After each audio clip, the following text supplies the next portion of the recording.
Welcome to horror studio. शाम का समय है, सभी लोग खाने की तैयारी कर रहे हैं और कुछ लोग सोने की। एक हवेली है जिसे हम देखते हैं जिनमें से गाने की आवाज़ आ रही है। आजा पिया, समय आया प्यार करने का। अगली सुबह सभी काम के लिए व्यस्त हैं। कोई खेती करने के लिए जाता है तो कोई फैक्ट्री में काम करने के लिए। मगर दो लड़के को हम देखते हैं जो योजना बना रहे हैं। इस घर में आज सभी लोग बाहर जाने वाले हैं। बस एक दादी अम्मा रह गई हैं जो शायद सही से देख भी नहीं सकती। हा हा हा, आज तो बड़ा हाथ मारेंगे।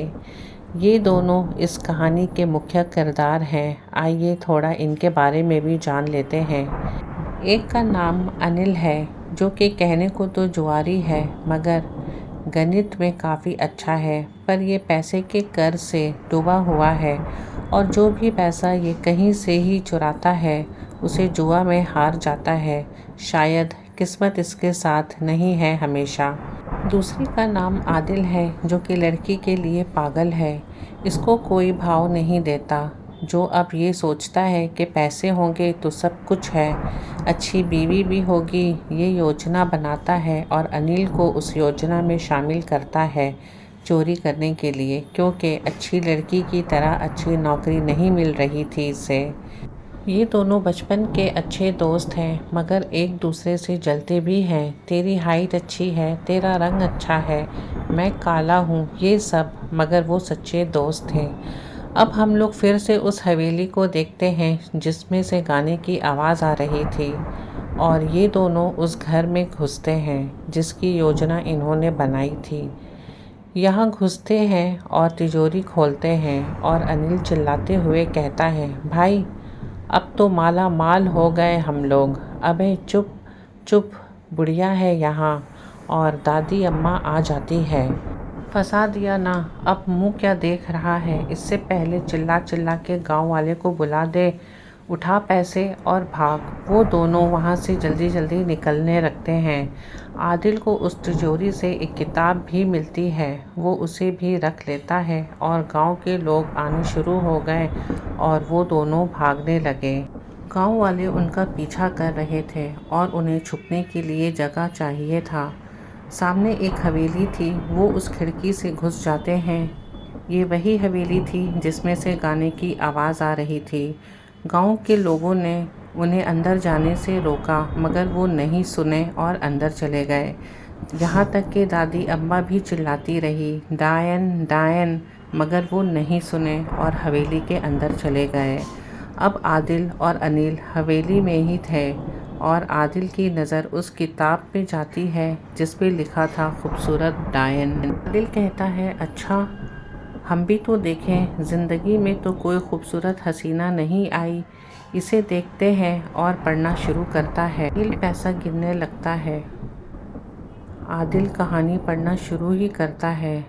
हरिनगर जो कि काफ़ी हरियाली से भरा गांव था और खुशहाल था। सभी लोग का एक दूसरे से भाईचारा था।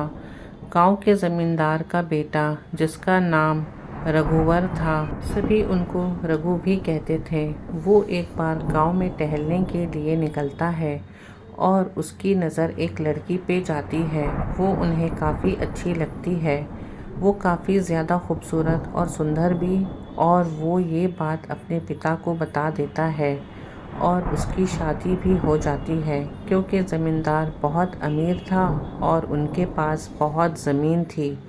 अब कुछ दिन उनकी ज़िंदगी सही चलती है मगर हम एक रात को देखते हैं वो लड़की जिससे रघु ने शादी की थी, वो रघु के सोने के बाद आधी रात को घर से बाहर निकलती है और एक पेड़ के नीचे जाकर बैठ जाती है और राक्षस के देवता की पूजा करने के लिए, उन्हें खुश करने के लिए अपना हाथ काट लेती है और काफ़ी खून बहने के बाद उन पर चढ़ा देती है। ऐसा वो काफ़ी दिनों तक करती है और एक रात रघु की नींद खुलती है तो वो अपनी पत्नी को कमरे में नहीं पाता है।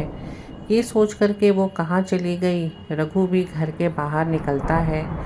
थोड़ी दूर आगे जाने के बाद रघु को उसकी पत्नी एक पेड़ के नीचे राक्षस की पूजा करते हुए दिखती है और हाथ को कटा हुआ वो कुछ नहीं समझ पाता कि ये क्या हो रहा है। किसी को पता ना चले वो वापस घर में आकर सो जाता है। सुबह होते ही वो सब कुछ अपनी पत्नी के बारे में पता करता है तो उसे पता चलता है कि उसकी शादी पहले ही हो गई थी, मगर कुछ रोग के कारण उसके पहले पति की मौत हो गई थी, जिसके वजह से उसकी पत्नी काला जादू करती है। रघु काफ़ी डरता हुआ, अरे अरे ये क्या हो गया, काला जादू करने वाली से मैंने शादी कर ली। अब उसे इस विधि के बारे में पता चलता है कि काला जादू 1 महीने तक, जिसमें राक्षस को खून चढ़ाना और किसी की बलि देने पर किसी को भी जिंदा किया जा सकता है। वो ये बात समझ जाता है कि उसके पति को ही जिंदा करने के लिए वो ये सब कर रही है। रघु, अरे कहीं ये मेरी बलि तो नहीं देने वाली। रघु अपने पिता को ये सारी बात बताता है और ये सब बात जानकर उसे मारने को कहते हैं उसके पिता। रघु और उसके पिता तैयार हो जाते हैं उसको कत्ल करने के लिए, नहीं तो वो कब किसकी बलि दे दे, क्या करे किसी को कुछ भी नहीं पता।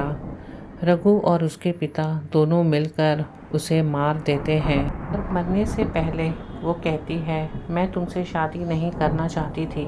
तुम्हारे पिता ने मुझ पर जोर दिया था और कहा था कि इस गांव से बाहर कर दूंगा। मेरे पति की आखिरी निशानी वो हवेली थी जिसे तुम्हारे पिता ने तोड़ने को भी कहा था और मुझे धमकाया था कि अगर तुम मेरे बेटे से शादी नहीं करोगी तो तुम्हारी पति की आखिरी निशानी को भी तोड़ दूंगा और तुम्हें इस गांव से बाहर धक्के मार के निकाल दूंगा। और इससे ज़्यादा वो कुछ बोलती कि रघु के पिता ने उसे एक और खंजर मारा, जिससे वो वहीं पर मर जाती है। लेकिन आखिरी सांस तक वो कहती है, मैं वापस ज़रूर आऊँगी। ये उनकी आखिरी शब्द थी। रघु और रघु के पिता खुश हो जाते हैं, चलो पीछा छूटा। अब रघु ने दूसरी शादी कर ली और खुश रहने लगा। कुछ हफ्ते बाद गांव में सभी लोग मरने लगे और धीरे धीरे गांव पूरा खाली होने लगा। ये मौत उसी रोग से हो रही थी जिससे रघु की पत्नी के पहले पति की रोग से हुई थी। ज़मींदार समझ जाता है वो आ गई है, सभी लोगों को वो डायन मार देती है। पूरा गांव वीरान हो जाता है। अब वो दूसरे गांव की तरफ जाती है, मगर दूसरे गांव में एक बाबा रहते हैं जो कि काफ़ी पहुँचे हुए हैं। उन्होंने उस डायन का पता लगा लिया था और उसी ज़मींदार के हवेली में कैद कर दिया और एक धोखे से पूरे घर को बांध दिया और हरिनगर का नाम कृष्णनगर हो गया। फिर से इस गांव में लोग रहने लगे। आदिल जैसे ही किताब को बंद करता है उसके सामने वही डायन आकर के खड़ी हो जाती है। आदिल डर से कांपने लगता है। थरथराते हुए आवाज़ में वो अनिल को आवाज़ देता है। जब अनिल की नज़र घूमती है तो वो भी डायन को देखकर काफ़ी डर जाता है। तब डायन उसे कहती है, मैं किसी को मारना नहीं चाहती हूँ, लेकिन मुझे मुक्ति नहीं मिली है। अगर तुम मुझे मुक्ति दिला दो तो मैं इस गांव को और किसी को भी आज के बाद में कोई नुकसान नहीं पहुंचाऊंगी। अनिल और आदिल पेशे से तो चोर रहते हैं, लेकिन वो दोनों एक दूसरे का चेहरा देखकर उससे वादा करते हैं कि अगर तुम हमें इस हवेली से सही सलामत बाहर जाने दोगी तो मैं तुमसे वादा करता हूँ कि मैं तुम्हें यहाँ से मुक्त करूँगा। डायन उन्हें कहती है, ठीक है, मैं तुम्हें यहाँ से जाने देती हूँ, लेकिन अगर तुम यहाँ नहीं आए तो फिर तुम दोनों का बचना भी काफ़ी मुश्किल है। ये दोनों अपना सारा सामान उसी हवेली में छोड़कर भागते हैं, जैसे तैसे अपनी जान बचाकर। हवेली से काफ़ी दूर जाने के बाद वो दोनों सोचते हैं कि क्या हमें वाकई में उसकी मदद करनी चाहिए या नहीं। तभी अनिल कहता है कि हमें पहले गांव वालों से सलाह मशवरा करना चाहिए। वो गांव वाले के पास जाते हैं और अपनी करने के लिए माफ़ी मांगते हैं और कहते हैं कि हमने जो भी सामान चुराया है वो हम वापस कर देंगे, लेकिन हमें डायन भी नहीं छोड़ेगी, उसे मुक्ति दिलानी होगी। तो इसके लिए हमें क्या करना चाहिए। गांव वाले अपना सुझाव देते हुए कहते हैं कि बगल के गांव में जो बाबा जी ने उसे कैद किया है वही उसे मुक्ति दिला सकते हैं। अब अनिल और आदिल दोनों बगल के गांव में जाते हैं और काफ़ी ढूंढने के बाद उन्हें वो बाबा जी वहाँ मिल जाते हैं। बाबा जी को सारा किस्सा सुनाते हुए वो कहते हैं, बाबा जी आप ही हैं जो हमें बचा सकते हैं।